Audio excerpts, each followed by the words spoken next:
have any questions? Any questions? I amazingly have some questions here too. But yes, Terry. I just wondered, Can you stand up, Terry? I'm sorry. Dr. Sylvestre, did you, if you answered this, maybe I didn't catch it, did you use the same egg donor for your 2 children? The question is, did George use the same egg donor for his 2 children? Yes, we did. Like it was discussed this morning, to choose an egg donor, I mean, I've seen very ugly children from beautiful parents and, the other way around. So beauty is not a criteria. And I think experienced egg donor for me was important because I knew if she produced, 20 eggs or 22 eggs before, she's likely to do the same thing again in the future. So yes, we had an egg donor which was experienced. We fertilized half the eggs with my husband's sperm and half with me. And we knew that we wanted more than one. And we were lucky enough to have good quality embryos, thanks to Dr. Doyle and his team.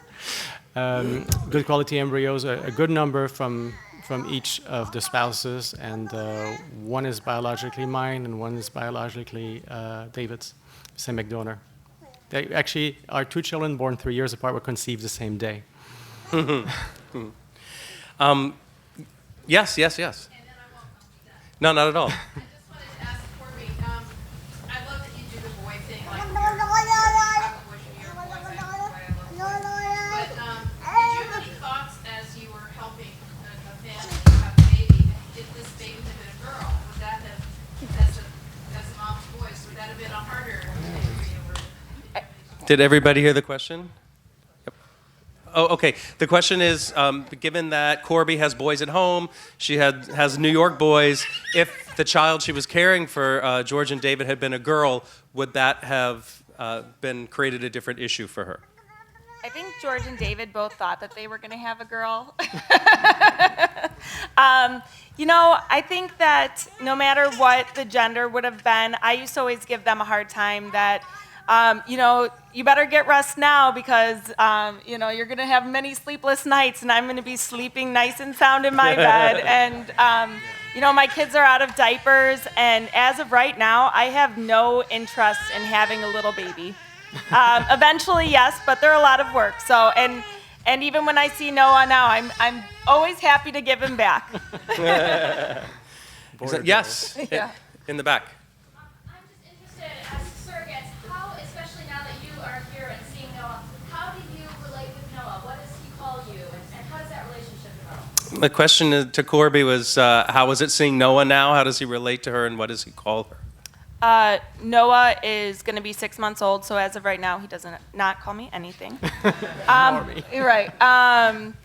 But I know that Tristan calls his surrogate, and they refer to her by her first name, and that's what I would expect Noah to refer to me as well. Lisa, we have talked a lot about, from the sort of agency perspective, what to look for in agencies, but I'm really curious, from the surrogate's perspective, what do you look for in intended parents, and can you give anybody tips on that first phone call protocol? Like, are there things that you're listening for or things that you look for? Yeah, absolutely. I think for me, and one of the reasons that I chose Vicky's firm was just that for me, this was about a relationship, because this is a huge, amazing, sometimes really challenging, overwhelming journey. And so for me, it was about having a reciprocal relationship, not only with the agency, but also with the family. So just things where you can have common connections. And I think the most positive part for us was that we took that March to September time to kind of really get to know each other and allow my children to get to know them and understand the process. And we read a lot of books about surrogacy and different ways that you can have families. There's some, as you saw, there's really amazing children's books out there. And so when I was exploring agencies, really that connection where I felt like what I was looking for, the relationship part. I went into this not knowing what my relationship with Tom and Lisa would be. It was, and we talked about that a lot. We talked about, will we stay connected or will we not? And we left it as, let's see where we are in that moment. And that's really all you can do, because some people connect and some people don't. and that's okay. And you just have to be really realistic about it, and just keep your focus on the journey, and that's helping this family have their baby. And it's actually funny because after I delivered the boys, and for me, everything was about them, First time the babies moved, I couldn't wait to call them. At 4 months, I started having them record their voice in telling bedtime stories, and I would play it to the babies every night so that they could get used to mom and dad's voice. And so when I delivered the boys, I didn't see them for a little over 12 hours, and that scared mom and dad. And the reason I chose to do that, and my children met them and had held them, and the reason I chose to do that is because I'm a clinician, and so I wanted to make sure that I was processing everything in the way that I had anticipated I would, and that I wasn't having a hard time with the separation. And that scared them. They thought, oh my gosh, she's closing the door, she doesn't want to have a relationship with us, but that was just a needed step for me. So really in looking for an agency, even looking, the RE, which, ultimately the intended parents choose, the relationship, because there are really scary, difficult sometimes, and really amazing, and you want that all of those experiences to be with people that you feel emotionally connected and safe with. Corbie, do you remember your first phone call with George and David? Yeah, well, it was like our, I think just going over everything and making sure that we all pretty much agreed on everything. I got a profile picture of them, and we got to read their story and kind of, take in all of them by photo and text, pretty much. And then we had our first phone call with each other, and I think that was pretty much, if I can remember, it was just like, okay, this is what you would want, this is what, and we'd be like, yeah, that's okay. And we talked about a couple of different things in relation to, the surrogacy itself and the process and stuff like that. You know what, can I just add, I actually think our first phone call, Vicky initiated the phone call, and so it's kind of like a conference call, and then I think to see if everybody was on kind of the same page and comfortable, and then I think we booted Vicky off the phone like rather See you quickly, later. because I think, we just know, I think you just kind of feel that connection. You were ready to talk Yeah, independently. yeah. I think that the protocol is different possibly with each agency, but usually profiles are shared. The surrogate gets your profile, and you get the surrogate's profile, and you get to sort of decide whether you both want to engage further. And at that point, either a phone call is made. I know I was nervous as hell for our phone, and so was our carrier. She was as nervous as we were. Any other questions? Okay. This is for George and Thomas. I think for us in the room, one of the issues is really trying to prepare for every possible thing, taking care of the legal, taking care of the medical, doing everything. But inevitably, there's going to be something that you can't prepare for. And I was wondering, I know, which I'll share if we have time, but I know that there are things that surprise you, that come up in the process. What was the most sort of unexpected occurrence, that, if you can talk about it, that happened in your pregnancy, George? It was probably the delivery. Again, we had made such logistical plans to be around Chicago area at 38 weeks, and it was not a small job. I got a lot of patients who were due those 2 weeks, leaving work, childcare, Tristan missing school, and Corbie beat us to it. And 2 weeks early, she went into labor, and as soon as she was into labor, and we're in Chicago, in New York, it's like, okay, this is not going to happen. We're not going to make it for the delivery. And I always push my patients, try to aim for 39 weeks. 39 weeks is the way to go. It's always the best. I know 37 weeks is term, but 39 is even better. So here I was, like with the baby at 36 weeks. That freaked me out a little bit. I wanted to avoid that at all costs, but obviously there's some things you don't have control of, and this is one of them. It was just a tad preterm. And there was jaundice, Thankfully, the hospital let us go the following day, which was great. Actually, 2 days later for us. But he had gone from 6.5 to 6 pounds, yellow, like very yellow with jaundice. But the pediatrician trusted me enough that I said I was going to make a follow-up with my pediatrician the following day, and which we did. So that was a bit surprising to me. And I think something that will surprise you the first time in a good way is how receptive a lot, if not most, of hospitals are to host intended parents, a gay couple. You think like a gay couple in the middle of, rural Illinois could be an issue, but no, not at all. The physician was fantastic. The nurses were great. They didn't have to give us a room, but they did. To stay overnight. We were not patients. We had a room for us. It was fantastic. My own surprise also was again, it's leaving my doctor hat. Okay, well, what if there's something wrong with the chromosomes of the baby, and we can't see an ultrasound? I know the egg donor is very young, but that could still happen. And you find yourself, we had a Down syndrome screening test, a blood test, which is a bit not an amnio, thankfully. Didn't have to go that way. I was not that neurotic, but order some tests which are still not, routine for every patient, but just to screen for Down syndrome. Just for my peace of mind, I had that done. Just my own gut reaction. When patients tell me, I'm worried about this, don't worry about it. You're young. It's not going to happen. And here enough, I am in those shoes, expecting a child. Thomas, what was the most unexpected thing The that biggest happened? unexpected thing was getting a call at 32 weeks saying that she was 8 centimeters dilated and There you go. 80% effaced. Yeah. Sorry. I have a big voice, and I teach usually not big. The biggest surprise was that at 32 weeks, we got a call saying that she was 8 centimeters dilated and 80% effaced. And everyone, if we go through this process, you'll learn about that. So my husband just went, because one of us wanted to be there during the delivery. And our surrogate said, it's just the way my body is. And Joaquin moved there. We were in southern Illinois. We were not in the Chicagoland area. And so she was 2 hours away from the nearest level 3 NICU, which is when you have twins, you have to be delivered at a level 3 NICU. That's the highest level NICU. And the hospital is 5 hours away from Chicago. So it's not as though you fly into Chicago and you're there. So we actually had some logistics to go. Joaquin went the next day. And Julia and her children moved to a corporate apartment. And for the next 5.5 weeks, we waited and waited and waited. And Julia kept on saying, I told you I'm not going to give birth. And finally, she was so big, and the babies measured around 7 pounds each when they did the maternal fetal guide did the test, and the doctor said it's time. And she said, I'm working this Saturday. So that means you're going to deliver this Saturday. And so we went in Saturday morning. They gave this thing called Pitocin, and you start watching the monitor, and lo and behold, she says, I'm ready to go. And they just move in there. You go into an operating suite right away, because twins are born in operating suites because they're high risk by definition.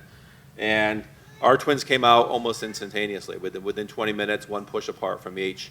And the other thing I think, like George said, it was amazing. We were unsure of how we'd be received. And the nurses, the doctors, the entire hospital staff, even the cleaning woman came in on Sunday, off her day off, to see how we were.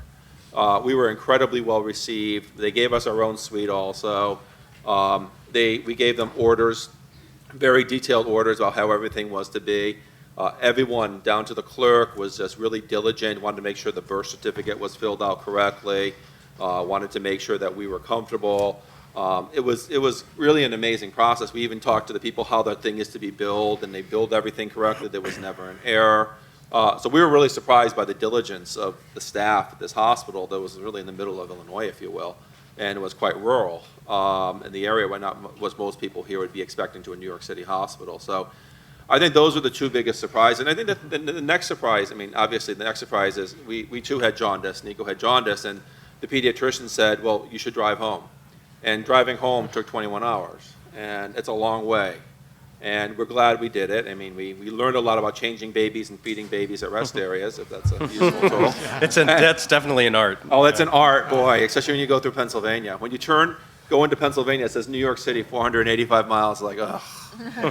What could be worse? And besides rest areas in Pennsylvania, that could be worse. Did you guys do a dry run at the birthing center before the child was born? Did you go and meet, for instance, the clerk that you mentioned, or the nurses or anyone? Did you do that? We met beforehand? everybody, and we made pretty good connections. We neither one of us has problems developing interpersonal relationships pretty well and pretty quickly. So we made connections with, especially some of the nursing staff, pretty quickly, and they were ready and prepared for us. Good. And we were just ourselves when we were there, and everyone was incredibly was incredibly receptive and incredibly nice. And in the process, they do focus on the surrogates. I mean, don't be surprised if you're standing in a corner in the delivery room, because it's a medical procedure after all. But we gave very detailed instructions about who was going to hand the baby first, and we had this, like Joaquin was going to take Nico because he came out first, and I was doing Marco because he came out second, and it's just the way we decided. We flipped coins basically, and it worked out, and they followed the procedure to a T. Excellent. And we had actually talked, because they were twins, where we were concerned about whether they're going to the NICU. And I think this is one of the advantages of delivering in a place like we did, is the head of NICU sat down with us for almost 2 hours and said, if your child are born and they have to go to NICU, this is the process. And he gave us a tour of the NICU, and we met all the NICU doctors. And it was a very, very, very nice experience as far as can be. Excellent. George, did you do a dry run? The first time in Massachusetts we did, because it was so much closer and it was easier for us. So we went to visit the doctor that was giving prenatal care to Tristan, and actually his reaction was not all that good, seriously. He was very intimidated that I was an OB.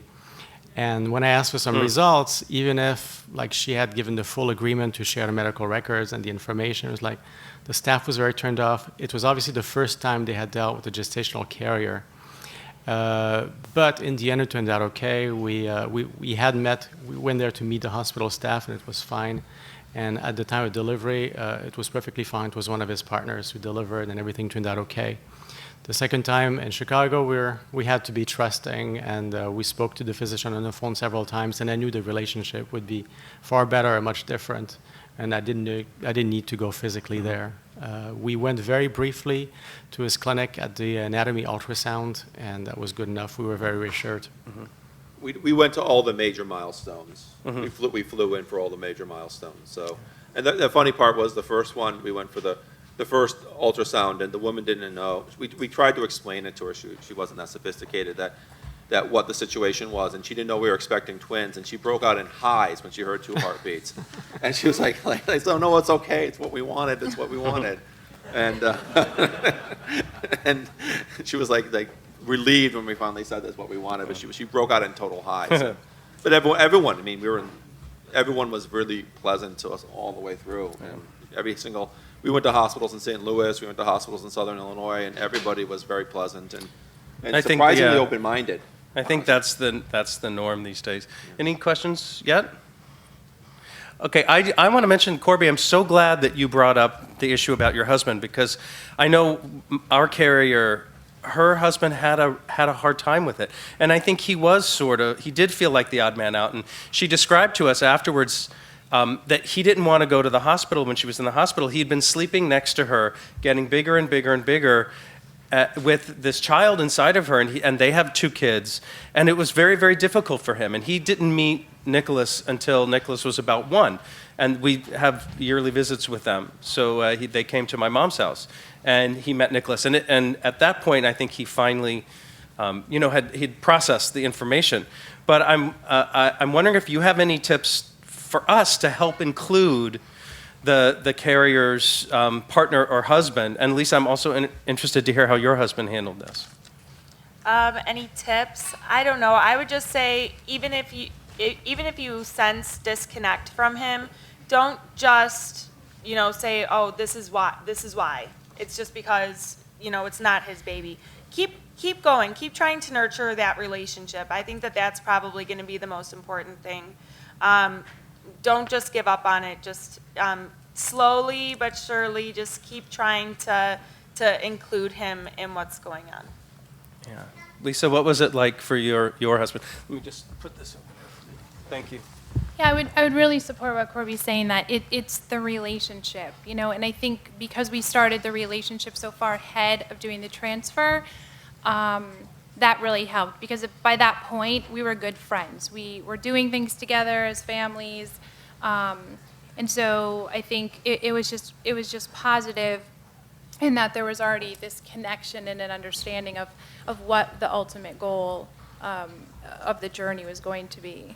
So I think the relationship is just huge. Just it has to be just reciprocal among everybody. Yeah. I think one of the greatest fears of people at the beginning of the journey are that when you get to that point when the child is born, that your carrier is going to change your mind.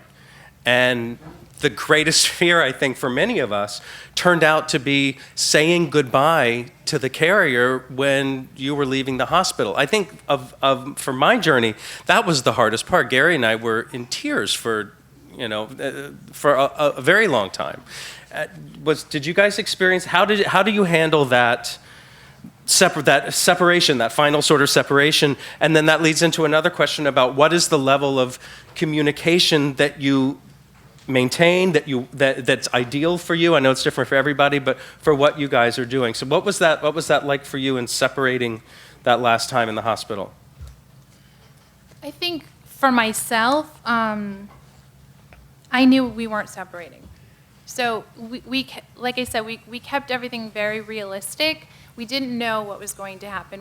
I didn't know what space they were in. As we went along in the journey and we became closer and closer, and in my mind, I was thinking, I would love to watch these babies grow up. I would love to watch this family grow. There's always the fear for us too that they're going to just be, okay, it's too much for us to continue a relationship, and goodbye. And I think, in those last few days of the pregnancy, we just had such a strong connection that it wasn't goodbye for us. We talk to each other a couple times a week. We see each other, every 2 months. You still do? Oh, yeah. Yep, Excellent. absolutely. So we're very, very close. It's almost like we're family. We're family, and we'll always be family. Yeah. Corbie, what is your relationship now? I think that we have a pretty good relationship. We're not in contact, as definitely not as much as you guys are. I think one of the hardest things for me, I think that my body still felt like there should be a baby there. I wasn't necessarily attached to Noah by any means. In my head, that's their baby. That's totally what it is. I was totally okay with it. But my hormones, I felt kind of were missing that. And I did this even when I had a baby. I would spend, just all day crying. It could be anything. I could talk about pizza and it would make me cry. So I just remember I had to text David because I was like, I just need to know how they're doing. And I think they had been gone for 2 or 3 days. And he's like, we're doing okay. And then he asked me how I was doing. And I was like, I just sat there with tears running down my face. And I was like, I'm doing so good. And it was just really nice to be able to just even through text message, just to know they were home safe, everything was good. And the fact that he came and asked me how I was feeling, I think that made a world of difference. Mm-hmm. Thomas, what is your relationship like now? Well, we have I'll speak in here. Thank you. We actually have a very nice relationship. Obviously there's distance, geographic distance, but right before Julia gave birth, she and her husband said that they took us out to dinner the night before and said that if we wanted to do this again, she wanted to be the carrier. And it's kind of interesting because we went into this whole process, and Jeremy was her husband. We were a little bit nervous about the relationship with him, and I took the lead on building a relationship with him, and we have a wonderful relationship with both of them, and as well as their families, as well as his family, believe it or not. And oftentimes when we go to appointments, they'd be 2.5 hours away in St. Louis, and oftentimes Jeremy's father would accompany Julia. So we had a very, very large sort of family on both sides of the family. We text a lot. We are on Facebook together. She has 2 children. Her mom just became very ill, and we sent them on flowers, and we kept on trying to keep an update on how her mother was. And so we have a nice relationship as far as geography allows. We talk at major milestone holidays. We send her kids gifts for Christmas and for their birthdays. Remember what their birthdays are. We remember her birthday because she is one of 7 kids, and I think she felt a little bit lost in the process of life, and I think she felt very special that we always would bring her flowers and gifts, and We send her New York cheesecake because she never always wanted to taste it. Just remembering little things like that, I think made a big impression on both she and her husband. And so we have a very, very nice relationship with them, and it'll be a relationship that we kind of carry on for life with them. Good. Yes. Breast milk is so important, and I know that's something you talked about with surrogate cycles. Did you do any pumping, or did you find a milk bank? The question is about breastfeeding after birth, and are you asking George and Thomas if they used a milk bank, or whether they, if Lisa or Corbie did any pumping? I'll volunteer to answer this because I really recommend breastfeeding to all my patients, but there's some little things you have control of, and this is one of them you can control, is the nutrition of your child. Optimally, of course, breastfeeding would have been the best thing, but really formula is pretty good too. So in terms of positive and negatives, I think to prolong the relationship of Corbie with Noah just for nutrition was not an absolute necessity. So for the best, the well-being of Corbie and of the relationship with the child, I think it was more important to follow and to respect her well-being and her attachment issues. It was more important than the breastfeeding benefits for Noah. That was at least in my opinion. And I really, in terms of breastfeeding bank, if you're asking that question, again, I would trust the breast milk from somebody that I know, but from some random person in a breast milk bank, personally, I have I'm a bit skeptical. So we didn't go that route. We believe in transparency, and our surrogate said up front that breastfeeding for her was very painful and it was not going to be an option. So our boys are 100% formula babies. And there's, if you want to talk about nature, I took Marco, he turned right to me, he went right for my nipple. Okay, and so that is there. It's a part of the process of who we are.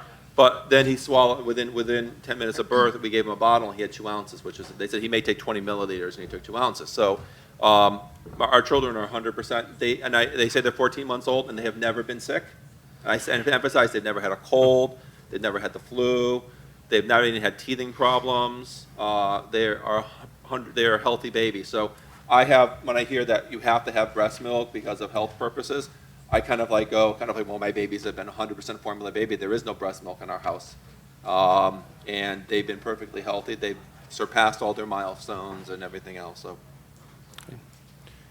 Yes. Could Lisa and Corbie answer that as well? I'm sorry, what was the Well, question? I was hoping you could answer that question as well. oh, good. Sure. I am a big advocate for breastfeeding. I breastfed all of my children. This was a little bit difficult for me, but in our contract from day one, it said that there was to be no breastfeeding, and I was perfectly okay with that. It was a big, and I don't know, Lisa, if this was the same case for you, but it was very difficult to control what was going on after giving birth, and I ended up not taking the hospital's advice of ignoring it, and I did pump, but I just, it did not go to Noah. It was just more for my, my own comfortability, so. I nursed all 5 of my children as well, and I actually had to stop nursing my last one a little bit early so that I could start cycling for my couple. And we had conversations about that. I had offered to pump for them for about 6 months, but ultimately, I think what you're saying is you get to a point where it's your journey has kind of come to an end, and it's your journey's transitioning into a new kind of journey with the couple, and just kind of like letting go. And so we did have the conversation. But we just ultimately decided that we wouldn't do that. Lisa, how did you explain the surrogacy pregnancy to your kids? So I think, I'm trying to remember, 4 years ago. So my oldest was 14, 12 and a half. My little one was about a year, So some of them were small and some of them were older. And really everything was about Tom and Lisa. So it was just our family was helping their family grow and have the same joys and fears and challenges and laughs that we could have. But they just weren't able to do it themselves. And just really reading to them, I think I'm a very liberal mom to begin with. I'm very open with my children, and we talk about things. And so they were very, and they love now, oh, are we going to see the boys? And, so they were just being open and being honest and talking about how families can just become in very different ways was kind of my approach. Mm-hmm. Any other questions? One thing that I noticed we talked about unexpected things that happen. Our carrier was having twins initially and lost one of the twins. And Dr. Doyle understood what was going on completely, but our carrier's doctor in North Carolina was very concerned and ordered a surgical procedure and made it very, very clear to us that we were not their patient, that it was the mom who was their patient. And I was wondering if you guys ever, all of you please respond, if you ever came in, if you had an experience with that sort of boundary being defined for you. I think what I described earlier with the interaction with the first physician of our first gestational carrier, yeah, we had that kind of, especially towards me, like I'm the doctor, you're not. Right. And she's my patient, I listen to her concerns and not to yours. And I think to an extent that's okay and ethical, but comes a point like you have to respect, we do have a relationship with you because we are the parents of that child. And I understand what's going to be, what would be against our carrier's decision or wishes versus what she's totally okay with. I think, as many of you have said, communication is the key. Communicate well with your physicians, and like a lot of relationship you have in this journey, your gut feeling is very important. So the gut feeling you have with a physician, with a nurse, with an REI specialist is important. You can't explain why, it's just things are going to work out or not work out. Yeah. We're ready to go? Well, we need to get ready, so finish this sentence. Okay, anybody else want to comment briefly on that? Surprisingly, the only person we didn't have a wonderful, we can hear. Thanks. Surprisingly, the only person who wasn't a big advocate of the whole surrogacy thing was Julia's OB. And all the nurses, the maternal fetal, and NICU people, all the nurses at the hospital, all the nurses at the OB's office were all very big advocates. And the OB let us know that Julia was the patient, and we were she was polite to us, but she wasn't she let it be known that her concern was not us, it was Julia, and that pretty much so although she would answer questions for us and understood that her primary concern was Julia. And it's fine. We understood that we were also in the middle of places we didn't know anybody. We were relying on people's kindness in many regards, and we felt a lot of kindness, maybe not warmth and kindness from this one particular person, but she delivered the babies. She delivered them. They were healthy, and I think that's sort of like all to say about her. But we did get a little bit of resistance. From surprisingly, thought the person we'd expect the most to be the most receptive. Well, listen, I think on behalf of all of us, I want to thank all four of you for telling your story, for sharing the most personal journey that you can have. Thank you so very much.